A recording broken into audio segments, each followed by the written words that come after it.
Hello friends, আজকে আমি দেখাবো কিভাবে জাম দিয়ে কাঁচামরিচের ভর্তা করে খাবেন। তো সেটি করার জন্য প্রথমে একটি বাদরচানাকে মই দিয়ে ঢেলে গাছের নিচে পাঠিয়ে দিবেন। তারপর জামগুলোকে পেরে ছাদি আর চোখের পানি দিয়ে ভালো মতন ধুয়ে নেবেন।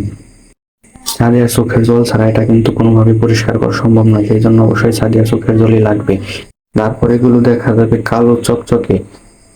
তারপর এর মধ্যে দিয়ে দিবেন অল্প পরিমাণ বেশি করে সাদা বালু। সাদা বালু পরিমাণ কম দিলে কিন্তু এটা মোটেও বিষাক্ত হবে না। তারপর এখানে দিয়ে দিবেন ঘানিতে বাগানো সরষের ঘি। তারপর এর মধ্যে দিয়ে দিবেন কাঁচামরিচের ডেড বড়ি। ডেড বড়ি দিয়ে দিলেই কিন্তু এর স্বাদ আরো বেশি বিষাক্ত হবে। তারপর এগুলোকে ভালো মতন না ঢেকে, গায়ে শক্তি না দিয়ে ভালো মতন ঢাকাতে থাকবেন। তারপর মাঝে মাঝে খুলে খুলে দেখবেন এগুলোর স্বাদ কিরকম বিষাক্ত হয়েছে। এর স্বাদ যদি বিষাক্ত না বোঝা যায় তাহলে ভালো মতন গায়ে শক্তি দিয়ে ঢাকাতে থাকবেন। ঢাকাতে থাকলে এর স্বাদ আরো বেশি বিষাক্ত হয়ে যাবে। এর স্বাদ বিষাক্ত না হওয়া পর্যন্ত এটা আপনার মনোযোগ দিয়ে ঢাকাতেই হবে, তা না হলে এর স্বাদ বিষাক্ত হবে না। তারপর এটা ভালো মতন খাওয়ার জন্য নিজে একটু চেখে তারপর সবাইকে খেতে বলবেন। আর দেখেন সবাই খাওয়ার জন্য প্রস্তুত হয়ে আছে।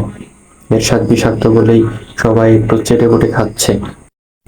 তো এইভাবে আপনারা জাম দিয়ে কাঁচামরিচের ভয়ঙ্কর ভর্তা বাসায় বানিয়ে খেতে পারবেন।